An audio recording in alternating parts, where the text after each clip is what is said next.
भारत को दूसरे देश से कितना मजबूत देख रहे हैं। इसका समय नहीं है, कल से नहीं है। आप घर गृहस्थी संभालते हैं मैम, चीनी आटा दाम अभी जान रहे हैं। घर घर तिरंगा लहराना है। और आज सुखाड़ की स्थिति बनी हुई है, इसको लेकर आप क्या कहेंगे? क्या किसान भूखे पेट तिरंगा यात्रा लेकर चलेंगे? सब देश से मजबूत है, भारत नंबर 1। झारखंड में तो हमारे अभी बीजेपी की सरकार नहीं है।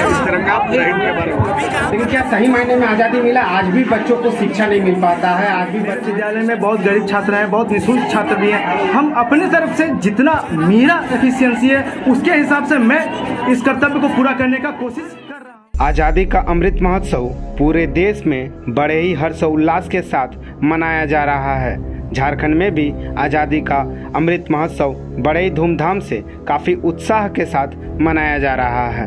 वहीं झारखंड के धनबाद जिला बलियापुर प्रखंड एमओसीपी में नेताजी सुभाष चंद्र बोस स्कूल 13 अगस्त को तिरंगा यात्रा निकाला गया। वहीं मौके पर सिंदरी विधानसभा के विधायक इंद्रजीत महतो की धर्मपत्नी तारा देवी पहुंचकर तिरंगा यात्रा में शामिल हुई। कार्यक्रम का उद्देश्य क्या है?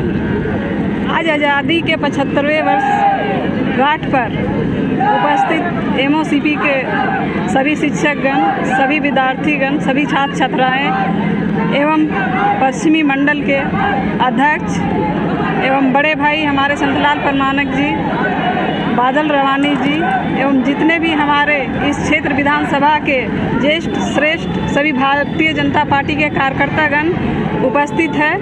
और ये घर घर तिरंगा लहराना है और इस कार्यक्रम को सफल बनाने में सभी विधानसभा क्षेत्र के सभी देशवासियों, पूरे देश भर में ये महापर्व के रूप में मनाया जा रहा है। और ये क्षेत्र के सभी जनता, सभी हर घर के एक एक व्यक्ति मिलजुल कर इस कार्यक्रम को सफल बना रहे हैं। 16 अगस्त को तिरंगा का दुरुपयोग न हो, इसके लिए क्या मैसेज देना चाहेंगे? जहाँ पर भी हम लोग झंडा लगा रहे, बांध रहे हैं, उन सभी को ये अवगत करा दिया है कि 15 तारीख को शाम को झंडा खोल के अच्छा पूर्वक से मोड़ के रखना है। पद यात्रा जो निकाले गए कहाँ से तक निकाले गए? ये पहाड़पुर बलियापुर से एमओसीपी पूरे गांव में जितने भी आ रहे हैं क्षेत्र में भ्रमण किया गया है। और खास करके यहाँ एमओसीपी के हमारे छात्र छात्राएं हैं, प्रिंसिपल है, शिक्षकगण है, सभी ने मिलजुल कर इस कार्यक्रम को सफल बनाया। हर सरकार ने जय जवान जय किसान जय विज्ञान का नारा देते हैं, लेकिन आज जो सिचुएशन बनाया हुआ है, आज सुखाड़ की स्थिति बनी हुई है, इसको लेकर आप क्या कहेंगे? क्या किसान भूखे पेट तिरंगा यात्रा लेकर चलेंगे? नहीं, हर मोर्चा में किसान मोर्चा की ओर से हर ब्लॉक में धरना दिया जा रहा है। इस बलियापुर धनबाद क्षेत्र को सुखाड़ घोषित करने के लिए हम लोग लगे हुए हैं और इसका लाभ किसानों को मिलेगा। भारत को दूसरे देश से कितना मजबूत देख रहे हैं। भारत सबसे आगे है, सब देश से मजबूत है, भारत नंबर 1 है। मैम आप गृहिणी हैं, आप घर गृहस्थी संभालते हैं मैम, चीनी आटा इसका दाम अभी जान रहे हैं मार्केट में। आज उसका समय नहीं है, कल से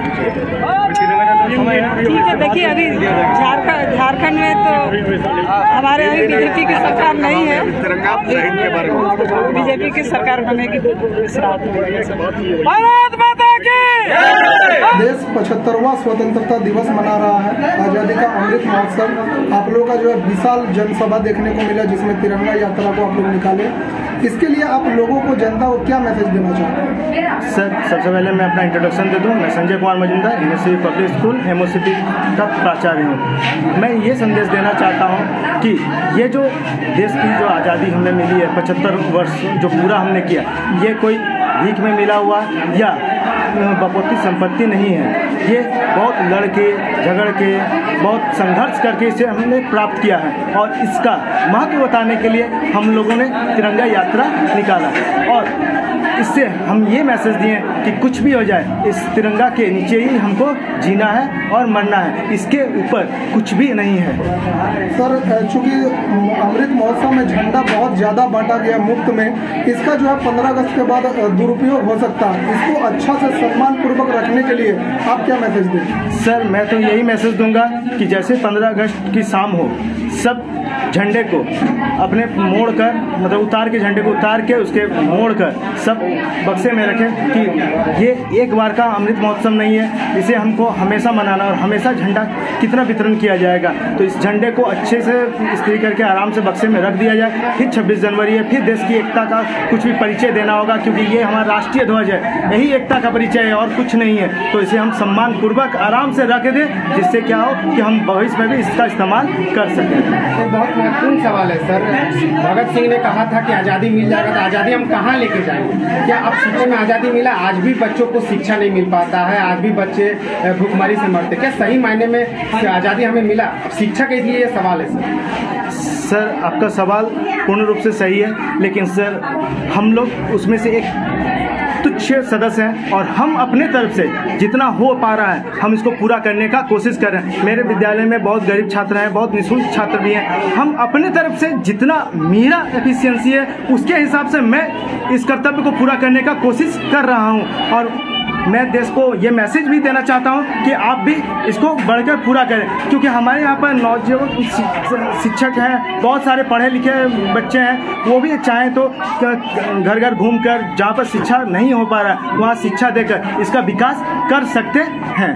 सर, आपको नहीं लगता कि हमारा देश जो है अंग्रेजों से तो आज़ादी ले लिया, लेकिन ये जो हमारा देश है भ्रष्टाचार का गुलाम बन चुका है? आप इस पर आप क्या कहें? देखिए सर, भ्रष्टाचार का गुलाम आप सही कह रहे हैं कि बन चुका है, लेकिन भ्रष्टाचार के लिए भी आम नागरिक ही दोषी हैं। आप बोलिएगा कि सर आप गलत बोल दे रहे हैं। देखिए सर, एक नौकरी है, उसको लेने के लिए 10 आदमी लगे हुए हैं, तो जिसके पास धन संपदा है वो लालच देके लेने की कोशिश करें। अगर सब इंसान के अंदर और सब विद्यालय ये ठान ले मन में कि हमें किसी को डोनेशन देना ही नहीं है, कहीं से हम शुरुआत ही नहीं करेंगे, हम देंगे ही नहीं तो कहाँ से कोई लेगा? हम अगर देंगे ही नहीं तो लेगा कहाँ से?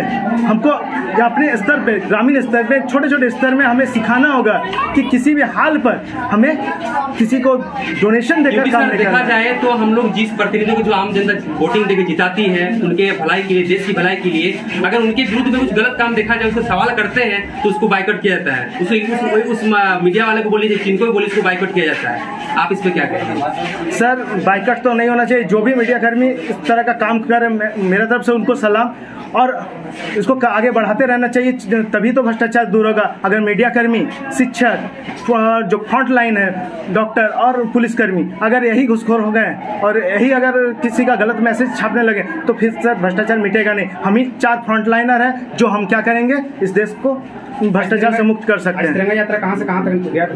सर, हमारे अगल बगल के जितने ग्रामीण हैं, जैसे एमओसीपी सेक्टर ये हो गया, एमओसीपी सेक्टर उधर ऑफिसर कॉलोनी तरफ हो गया, हॉस्पिटल कॉलोनी हो गया, अलगडिया मंदिर हो गया, चाकपिया मोड़ हो गया, ये सब जगह पे सर हम लोग का तिरंगा यात्रा निकला। सर, एक आखिरी सवाल हमको पूछना है।